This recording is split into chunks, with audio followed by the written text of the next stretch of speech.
Chapter 7 The Gate of Hell. Zacchaeus is largely engaged with such contentious individuals as this companion of my father's, being possessed of a quick and clear insight, with a remarkable gift for tracing sequences. This man considered himself to be the victim of an injustice, and it was necessary to point out his error so as to make him understand and acknowledge that his present condition was simply the natural result of his previous career, the penalty for which had to be discharged to the utmost farthing before assistance and freedom could be secured. I would point out, and have it always remembered, how perfectly the immortal life is provided with competent ministers to deal with every possible necessity that can arise. The law framed and the order established by God are fully able to supply every conceivable need and carry to complete perfection the great paternal design which will have all men to be saved. The full and just penalty for sin must be paid. The last fragment of its harvest must inevitably be gleaned. But after that, the heart of every son and daughter will turn homeward, and wherever the first repentant thought is born, it must needs find a spiritual nurse waiting to deliver and minister to its well-being. Well might the psalmist ask, "Whither shall I flee from thy presence? If I make my bed in hell, behold, thou art there." Thus the rainbow of infinite love sweeps the everlasting span of life, earth, hell, and heaven, and is everywhere inscribed with the consoling legend, God is good. My previous visits to earth in company with Krishna now enabled me to make some interesting observations concerning the relationship of the two sides of life, while Zacchaeus was engaged with my father's spiritual counterpart. The most significant fact I ascertained was that, though I was standing in my old home, it was void of all interest or attraction for me, and the light of it was scarcely more than a softening of darkness. This latter condition denoted the true spiritual barometric reading of the place. God is light, and nearness to or distance from him is automatically registered in light or shade. Still, though light failed, I cannot say the same of life, for phantom-like forms moved on every side. Who are these who make up this apparently aimless and reckless host? I inquired as we left. Earthbound souls, each seeking to gratify the particular vicious and evil passion by which it is enslaved, he replied. The study of their painful employments would be helpful to you after what we have just seen, if you would care to undertake it. I should indeed, if the opportunity affords.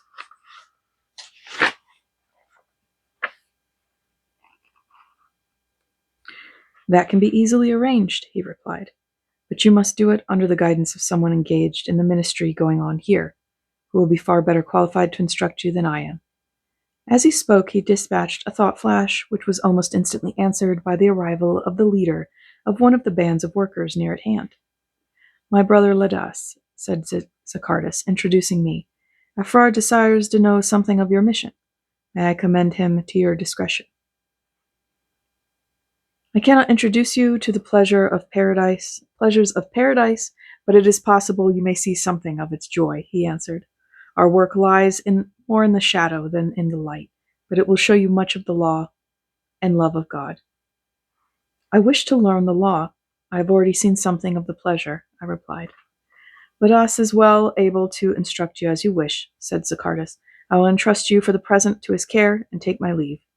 With this he left us, and in charge of my new cicerone, I was at once so placed in harmony with my present environment as to enable me to approach nearer to those with whom circumstances were about to bring me in contact, and the better establish communication with them if needed. "You will already understand the principle regulating all divisions," he began. "Every man to his own place, and no barrier or restriction but that erected by character?" "Yes, I am familiar with that." "Then you may regard the sphere of our operations as being the earthbound condition, by which I mean the temporary prison house of those whose vicious passions and depraved natures still hold them in bondage to the earth, and lead them to haunt the former resorts of their sin in the false hope of gratifying their evil desires, while every attempt they make recoils with its legitimate degree of punishment. Do you wish me to understand that they are still able to exercise an active influence upon men? I do, and such influence, given favorable conditions for operation, is one of the least understood but most potent agencies for evil men have to encounter. May I ask what these conditions are? They are two, of which the first and essential one is mortal weakness or indecision in the individual tempted. In the presence of well-developed and resolute rectitude, these spiritual brigands are utterly powerless. Evil in every form must flee from the man who is bold to resist it, since evil and weakness are synonymous, having no real power in themselves but possessing a fatal ability to use such as they may succeed in borrowing. The first move downwards is always strategic. Then, if an outpost be carried, the captured force is at once utilized in further operations, or in other words, its second condition is to inveigle the tempered one into the charmed circle of its deadly influence.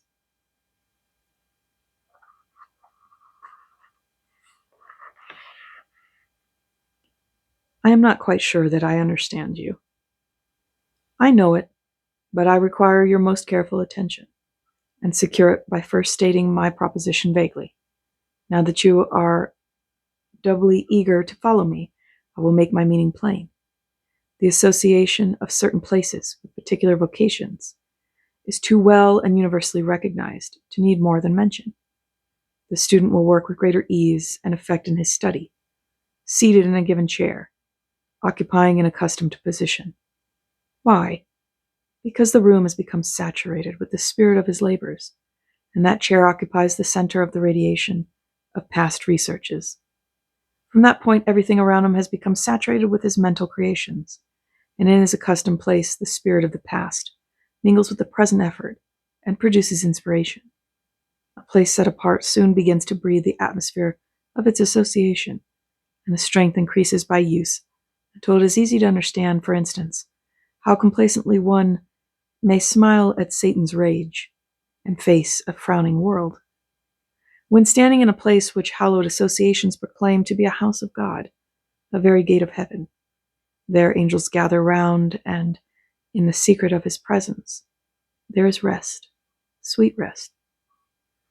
Now, if this principle of sympathetic saturation be applied all the way around, it may be readily conceived how temptations to sin derive peculiar force through the agency of the place in which they are presented. This is a new doctrine indeed, I replied. It should and would not be if men would consider the plain teaching of the Christ with the same interest they give to commercial matters. Why not? Because Christ taught this great and important truth as clearly as any other single point in his ministry when he spoke of the unclean spirit driven out of a man wandering in search of rest, but finding none. Remember how he returned to find his old abode swept and garnished, but secured the assistance of 7 more wicked than himself to carry the position, and all dwelt there, making the last end of the man worse than the first. How strange that I've never associated that before. It is iniquitous that men should continue to be so willfully blind until they come here, and the awful truth is practically forced upon them. Then they wonder that no provision is made for their escape from the consequences of their own neglect, and rave at the injustice of sins of omission being treated as equal to those of commission. Oh, the terrible responsibility of life! I rather reflected than expressed, but the effect was the same, for Lodas heard it distinctly. The failure to recognize and act upon the spiritual importance of it, perhaps one of the most remarkable and indefensible follies of the human race, he replied. As a commercial asset, life in its physical phase is one of supreme value. Even its adjuncts Accessories and parts are matters for which armies and navies are brought into existence to defend. In its spiritual aspect, the value is practically nil, yet the former is evanescent, the latter abiding, the one vanishing, even as we dreamed it away, the other eternal as God himself. And the men who thus frolic with the shadow, while they neglect the substance, call themselves wise. We will visit some of them, that you may see what they are after. The shadow is lost,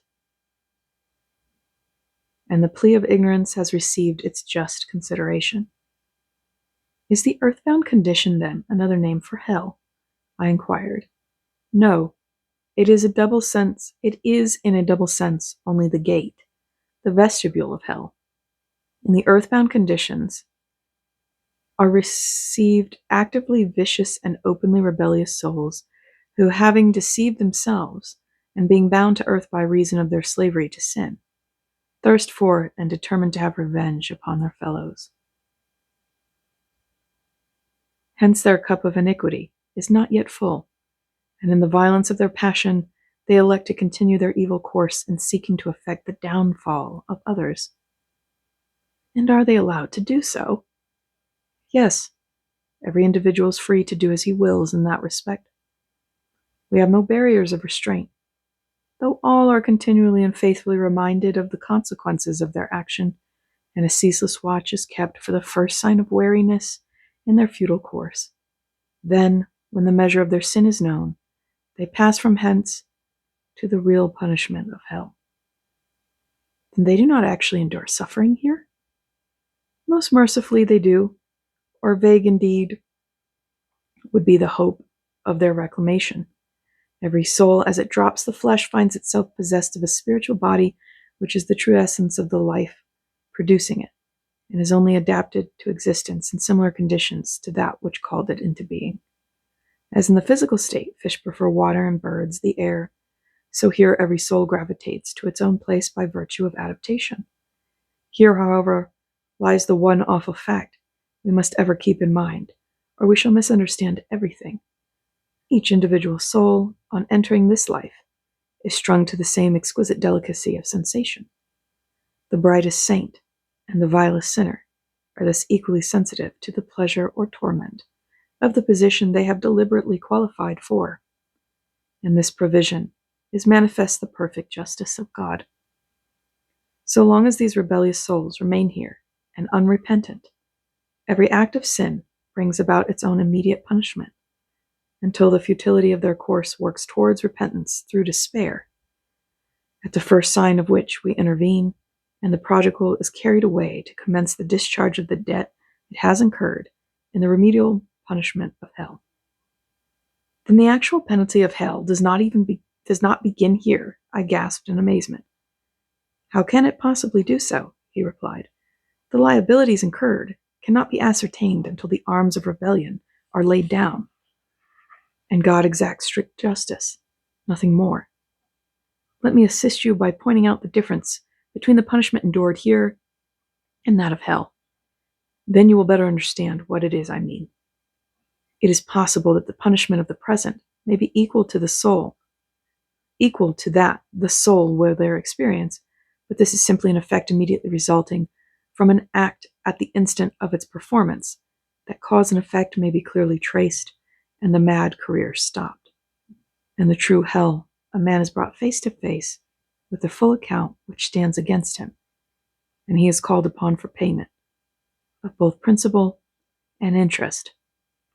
Whatsoever he has sown, he has there to reap, and the identical sin he is in process of discharging remains visible before his eyes until it is blotted out in his payment of it. That is the difference between this condition and hell. But what of all those who come over neither good nor wholly bad, and those who repent in death? They all go to their own place. Let me suggest a crude illustration which will help you to understand this. The legend of Muhammad's coffin. If you will increase the number of coffins indefinitely and consider heaven and hell, to be the two magnets acting with greater or less force upon each coffin. Some for the moment draw down, others lift it up, according to varying degrees of sympathy. You may conceive what I mean by a man's own place, but you will need to introduce a new feature if the analogy is to hold throughout. What is that? Whatever may be the first attractive effects, they cannot remain static, since the law of spiritual evolution demands that the lower force must ever grow less and the higher increase until all that are in suspense are drawn into abiding rest around the one eternal magnet. But come and see what this condition has to show you. Thereupon I started upon a tour of revelation horrible, indescribable, and of such exquisite torture that language has neither strength nor color to depict it. A veritable chaos of sin, seething in a cosmos of overruling law. Every scene and group I beheld was one of wild, lawless, fiendish passion, a foaming cauldron of iniquity, in which the foulest souls appeared to be tossed uppermost, and maddened vampires fought with frantic energy to reach and drag others into their awful yet not destroying agony. I trembled even for my own safety as I watched the scene, but Ladas assured me of this by pointing out how the influence of every group was circumscribed to the spot which held it spellbound. Beyond these limits, outside the struggling, fighting fringe of those who in the riot had been pitched from the center to the circumference and clamored to get back, all was order and quiet, where a host of waiting messengers stood ready to answer any genuine cry for assistance. Nor were my observations limited to where I stood, but through the porch of death I saw the other side as well. Saw victim after victim enticed within the fascinating circle over which the different groups exerted unseen and unsuspected, but all the more deadly influence. Some wavered in doubtful uncertainty before they timorously yielded. Some came curiously forward, careless and already half inclined to try their luck in a speculative uncertainty. Others seemed ashamed and anxious not to be seen and recognized, while still more were boldly confident they were able to take the plunge and come back enriched, unharmed. I heard the shout, which from our side greeted each newcomer, a shout his ears were too heavy to hear, though he felt the force of the tempting influence which went forth with it, also the sting of conscience which smote him as the howl of success told of the punishment of his tempters. Passion on earth makes men insensible to pain. Not so with us. It makes the agony more acute. But such was the fury of the sin I saw that it grew defiant, even as the soul quivered in its supreme suffering and fought to reach even more daring exploits.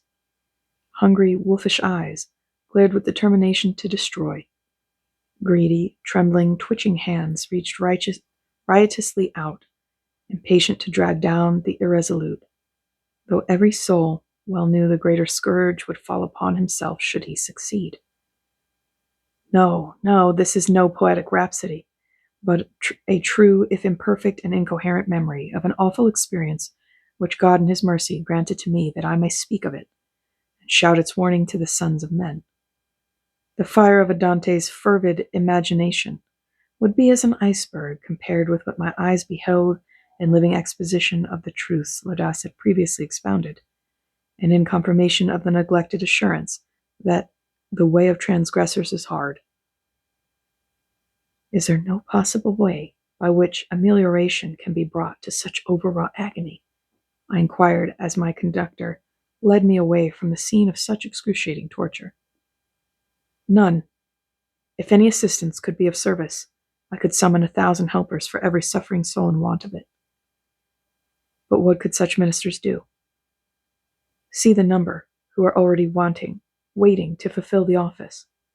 Hundreds waiting, where only units are required, and always at hand before the call for aid goes forth. All that can be provided is as eagerly quivering to rescue as those we wait to assist are impatient to destroy. Fortunately, such punishment is too fierce to be protracted, except in very rare cases. Pain, like toil, naturally conduces to weariness, And when the fever of revenge and passion has run its course, these spiritual prodigals come to their right minds, learn what has happened to them, accept the inevitable, and cease their useless warfare. What do you mean by learning what has happened to them?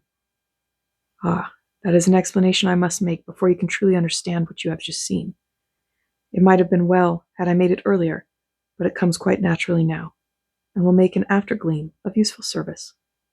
What I mean is that most of these unfortunates wake up here without any idea what has happened. Without a consciousness of death? I queried incredulously. Yes, without the shadow of a suspicion of it. Is that possible? Not only possible, but under the circumstances it almost becomes natural that it should be so. Will you explain how? Recall the nebulous confusion and ignorance existing on the other side concerning death. The idea that it is possible for a man to step red-handed from the gallows close to the throne by accepting a belief that the moment after death a newly born child becomes perfected in all knowledge, that a deathbed conversion transformed the vilest soul into a spotless saint. The doubt as to whether the soul will or will not sleep till the day of judgment, when it will re-enter its physical body and be caught up in the air to be forever with the Lord. Concerning the wicked, equally contradictory and irreconcilable opinions are held. They are at once consigned to the custody of the devil and his angels, who torture them in the fires of hell, from which there is no hope of escape, while at the final judgment they are to be brought before the Christ to be judged as to whether they are really guilty or not. Now, when these ideas are accepted, and have the sanction of constituted authority before death, why should it be thought incredible, when having made the transition, the souls find nothing even remotely associated with any one of the expectations, it fails to understand that it has actually occurred. What has actually occurred? Still, one can scarcely believe it possible. Why? It is an experience often met with even beyond the earth conditions. Did you at once understand what had happened? No, I did not. I had to confess, for I had fallen into the common error pointed out by Zacchaeus of judging others by a different rule to the one I used for myself. But my passage was so sudden, so unexpected, there may be some excuse for the confusion. The confusion of the transit is not so dependent upon its suddenness as upon the erroneous ideas as to what it will reveal. Ignorance produces ignorance. Those who prefer to travel in darkness cannot profit by the revelation light affords.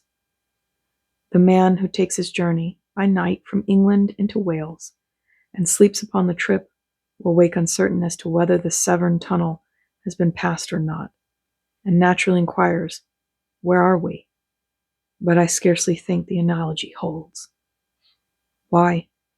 In throwing off the body, so many changes have necessarily taken place. Have they not also occurred in your own case? Yes, certainly. I was again constrained to admit to my confusion. These changes were all related to externals, he went on. You were, so far as your own judgment went, exactly the same as before, and what had taken place was not so at variance with the past as it differed from what you had anticipated death would reveal. Hence, it was much easier for you to conclude that in the period of unconsciousness between the present and the past, you had rather been the victim of a practical joke than that you had died. I must confess that you are right. That arises because this continuity of life grows so naturally out of that which has gone before. Changes do, of necessity, take place, but they are only such as doffing a physical garment and assuming a spiritual, which is so much better adapted to the new surroundings. And even this is not new, as in the sleep state, every soul has been accustomed to the daily change. But that is not remembered on the other side. It might and ought to be so remembered, but to do this would disturb established authority, and the man who advocated the cultivation of such a channel of revelation and inspiration would find himself driven to ascend a social, if not a physical, cavalry. Nature, however, does not adapt her actions to the convenience of ignorance. All her laws supposed to be intellectually understood. All her laws are supposed to be intellectually understood. Let us push our inquiry just a little further. The sleep state, then, makes every being conversant with the truth, whether it is remembered in the waking state or not. The only point we have now to settle is, what is the actual difference between sleep and death? And that is absolutely none. The man who falls asleep dies, so far as the process is concerned. All the difference lies in the return or non-return of the soul to the body, not in its liberation. This being so, you need no longer wonder that many of these unfortunates have not yet learned what has happened. I thank you for all your lucid and patient explanation, I returned. May I now ask for information as to first impulses on recovering consciousness? Yes, would you prefer to watch such a case for yourself, or shall I tell you of one I have just attended? I am not anxious to see more for the present than you have already shown me, I answered. Then I will take my last case as a very fair one to illustrate what you ask. It is that of a man who commenced life as a clerk in a broker's office, where he held a contented and confidential position for some years. Then temptation came, and after many refusals, much dallying and several corrections of propositions, he at length consented, not to betray his employer's trust. He could never do that. Honor forbade it. But for a substantial commission, he answered inquiries so equivocally as to serve the same purpose. The commission so gained was then privately used in accordance with the confidential information entrusted to him, and he began to dream dreams of possible wealth along the lines he had chosen. But his duplicity leaked out, and he was discharged. Now he set himself to realize his dreams in other ways, formed an ideal of amassing a fortune of 2 millions, to which object he, step by step, sacrificed everything, even life, for he was summoned hence when he needed an eighth to reach the height of his ambition. Apoplexy was the cause of his transition, and I was in attendance when he regained consciousness. His first surprise was to find he had awakened in a strange place, and he examined his body with considerable suspicion, but remembering he had swooned in the office, accepted the situation, and was anxious to get back without delay, leaving matters to explain themselves as best they might. You must now bear in mind that to all earthbound souls, the places and people who occupy the scenes of their bondage are almost as solid and substantial as ever, while they are unsubstantial and invisible in themselves. It is this all-important but uncomprehended difference which first bears their backs to punishment. He returned to his office to discover that his absence had been longer than he had imagined, and that many unauthorized and objectionable changes had taken place in the interval, perhaps the most outrageous being the quiet appropriation of his private office by the manager, who appeared to be conducting business without any reference to himself. He peremptorily demanded an explanation, but his subordinate might have been deaf, dumb, and blind in his refusal to notice the inquiry. He stormed, raved, and appealed to others with precisely the same effect. Then, a fury of rage, better imagined than described, he rushed home. Here he feared far worse than in the city, for to his disgust and consternation he learned that his family considered him to be dead, and he finally came back to us, determined to find someone who would come to his assistance by helping him to be revenged. You may find this experience more or less perfectly duplicated in half the members of every group you may visit, nor can we render them the slightest service or assistance until the wildness of their passions produces weariness, and they seek our help. And is the earth enveloped with such a delirious crowd of evil? I inquired, beginning to see as I never understood before the dangers of the weak and unprotected in the presence of such maddened tempters to evil. No, if such were the case, it would almost be fatal to the ultimate triumph of good over evil. These scenes are the festering pollutions of civilization, and the men and women who comprise them are those who know the right, but deliberately choose the wrong, in their greed for temporal success, wealth, position, and power. They knew their Lord's will, but they did it not. Therefore they are beaten with many stripes.